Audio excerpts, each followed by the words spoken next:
हुफ्रा रैखाथि गैला जोंनि हाखौ बासायना लाखिनायनि सार्थआव जेलाव थानाय एनडिएफबिफोरखौ उदां खालामनायनि सार्थआव नोंथांमोननि बेसेन गोनां भटआ नांगोलनि सावगारियाव गोग्लैनो नांगोन।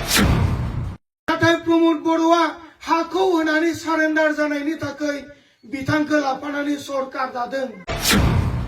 बिएसइउ आरो बिपिएमनि सानैसो सोद्रोमाफोरा इउपिपिएलआव थांबाय, सोरनोबा 1 कोटि होबाय, सोरनोबा 10 लाख 20 लाख टाका होबाय। नोंथांमोना 500,000 टाकानि भटखौ फाननाय माने नोंथांनि न' बिथाखौ फाननानै लानाय। दिनै आफाद जोबनानैबो बे हमायसाफ्रा दिनै हमायसायैनो जानानै दङ। दिनैसिमबो एनडिएफबिनि बिर जोहोलावफोरा 51 जन जोबथेसालियाव जोबथेजानानै दङ।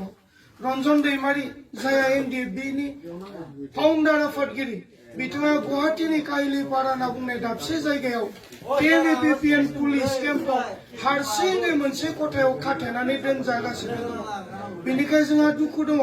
नाथाय दिनै बिटिआर एबा बिटिसिनि दैदेनगिरि जायफोरा गाद्दियाव जिरायना दङ, प्रमोद बर'जों दैदेनजानाय सरकारनि सोरबा इएम सोरबा एमसिएलए, बिथांमोना माइक्र'फन मोनब्लानो मिडिया मोनब्लानो मोनसे बाथ्राखौ बुङो रायजोफोर जे बिटिआरआव शान्ति फैबाय होननानै बिथांमोना बुङो। नाथाय आं बिथांमोनखौ खावलायदों, जाय व्यक्तिफोरा जेलाव दङ बिथांमोनाबो हा गावनानै जन्म जायाखै, बिथांमोनाबो जिब जुनारनि जुन्थुनि फिसा नङा, बिथांमोनखौबो जोनोम होग्रा बिमा बिफा दोङो। बिथांमोनखौ जोनोम होग्रा बै बिमा बिफानियाव थांनानै सोंनानै नायथों शान्तिखौ मोनदोंना मोनाखै। दिनै उन्दै उन्दै खुदिया दङ, हिनजावा न'आव दङ, उन्दै उन्दै खुदियाखौ लानानै हौवाया जेलाव दङ। बिखुङाव गथ'खौ बानानै हाजिरा मावनानै दिनै बै आइजोआ गथ'खौ खांगासिनो दङ। बै आइजोनियाव सोंनानै नायथों जोंनि बिथाङा शान्तिखौ मोनदोंना मोनाखै। जोंनि बे एनडिएफबिनि गोलाव समनि दावहायाव रोजा रोजा बिर जोहोलावफ्रा मुंख्लं जालांबाय। जाय बिमाया गावनि गोरबोआव 9 मास लानानै जोनोम होनाय गथ'खौ दावहा फोथाराव थिनहरदोंमोन, बै गथ'आ रुंसारि जालांबाय, मुंख्लं जालांबाय। बै बिमानियाव थांनानै सोंहैथों शान्तिखौ मोनदोंना मोनाखै। गोबां आर्मि पुलिसजों बुख्रुब जाबाय, जेल जानांबाय।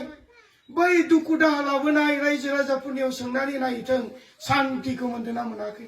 बेनिखायनो जोङो खावलायदों रायजो राजा नोंथांमोन, जोङो जेलाव थानाय एनडिएफबिफोरखौ उदां खालामनो थाखाय दिल्लीयाव जोङो रायज्लायनो थाङो।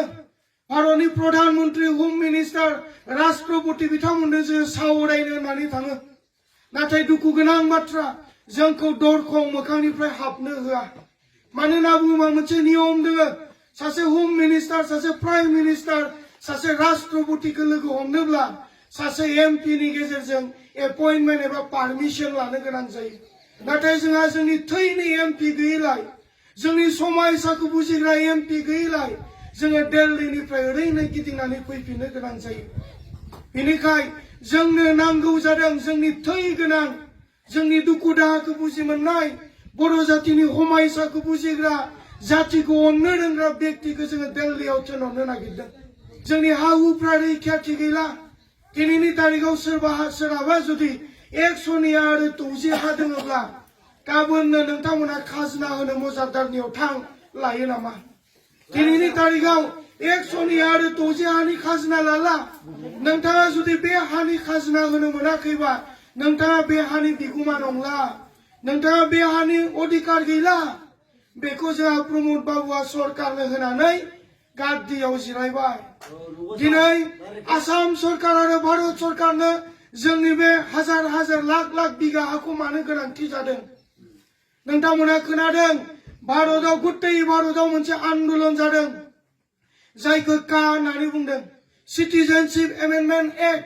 बे कानि गेजेरजों बै बांलादेश, आफगानिस्तान, पाकिस्तानाव थानाय कौटि कौटि हिन्दु बाङालिफोरखौ बिजेपिया भट बेंकनि थाखाय भारतआव लाबोफिननो नागिरदों। आरो बै कौटि कौटि हिन्दु बाङालिफोरखौ लाबोना दोनफैनो जायगा गैया जादों। बिथांमोननि गुवाहाटीयाव जायगा गैया, दिल्लीयाव जायगा गैया। बिथांमोना जों जि हाफोराव दिनै आबाद मावनानै जादों, मियादि जायाखै, बे हाफोरावनो लाबोना दोनफैनानै बे हानि थागिबि सुबुंफोरखौ फोजोबनो नागिरदों। बेनिखाय जोङो जोंनि हाखौ रैखा खालामनांगोन जोङो जुद्ध खालामनानै मोनदों जिउ बावनानै मोनदों आन्दोलन खालामनानै मोनदों बे हाखौ थांनाय काउन्सिल इलेक्शनाव बिपिएफआ 17 जन एमसिएलए देरहादोंमोन नाथाय प्रमोद बर'नि इउपिपिएल पार्टिया 11ताल' देरहादोंमोन डेम'क्रेसियाव जायानो बांसिन देरहायो बेनो राजा जायो बेनो सरकार दायो नाथाय दुखुनांथाव बाथ्रा 17 जन एमसिएलए देरहासेयावबो हाग्रामा महिलारिखौ लाफानानै सरकार दायालासेनो प्रमोद बर'नि 11ताल' देरहानायखौ लाफानानै सरकार दाबाय मानोना बे 17 बोसोराव हाग्रामा महिलारि सारा बे जोंनि ट्राइबेल बेल्ट एन्ड ब्लक एबा बिटिसिनि हाखौ 1 इन्सिबो आसाम सरकारनो हगारबोआखैमोन नाथाय प्रमोद बर'आ हाखौ होनानै सारेन्डार जानायनि थाखाय बिथांखौ लाफानानै सरकार दादों आरो जोंहा बुजिनो आद्रा गैया रायजोफोर बेनिखाय जोंनि हाखौ बासायना लाखिनायनि सार्थआव जेलाव थानाय एनडिएफबिफोरखौ उदां खालामनायनि सार्थआव नोंथांमोननि बेसेन गोनां भटआ नांगोलनि सावगारियाव गोग्लैनो नांगोन रायजोफोर हागोन ना हाया रायजोफोर आरो जों एबाराव गाबथानो हायाब्ला जों जुदि गाबथानो हायाब्ला 7 तारिखाव जुदि नोंथांमोननि भटआ फानजायोब्ला जों गाबबाबो आग्रि मोननाय नंलिया दिनैनि तारिखाव बिथांमोना मा खालामदों हाजार थाखा लानानै सोरनोबा 500 ताका सोरनोबा 1000 ताका होनानै भट बायनो नागिरगासिनो दङ बावैसो सिगाङाव बिएसइउ आरो बिपिएफनि सानैसो सोद्रोमाफोरा इउपिपिएलआव थांबाय सोरनोबा 1 कोटि होबाय सोरनोबा 10 लाख 20 लाख ताका होबाय नाथाय भटनि बेसेना समान रायजोफोर आंबो मोनसेल' भट थुनो मोनगोन नोंथाङाबो मोनसेल' भट थुनो मोनगोन बै 20-30 लाख ताका मोननायाबो मोनसेल' भट थुनो मोनगोन मोनसेल' भट थुनो मोनगोन आरो भटनि बेसेना समान नाथाय सोरनोबा 10-20 लाख कोटि ताका सोरनोबा 500 ताका लागोन रे नोंसोरो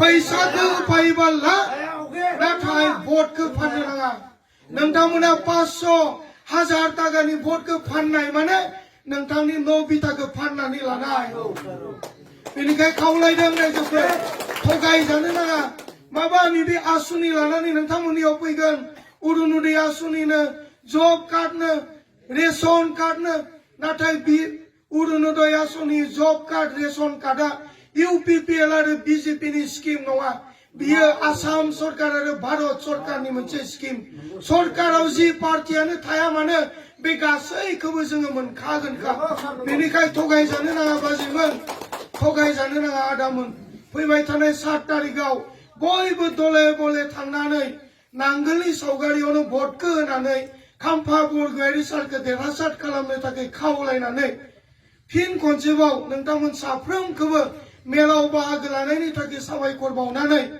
आंनि बिबुंथिखौ फोजोबनायजों लोगोसे दिनैनि मेलखौबो जोङो बेयावनो फोजोबबाय होननानै फोसावबाय गोजोन्थों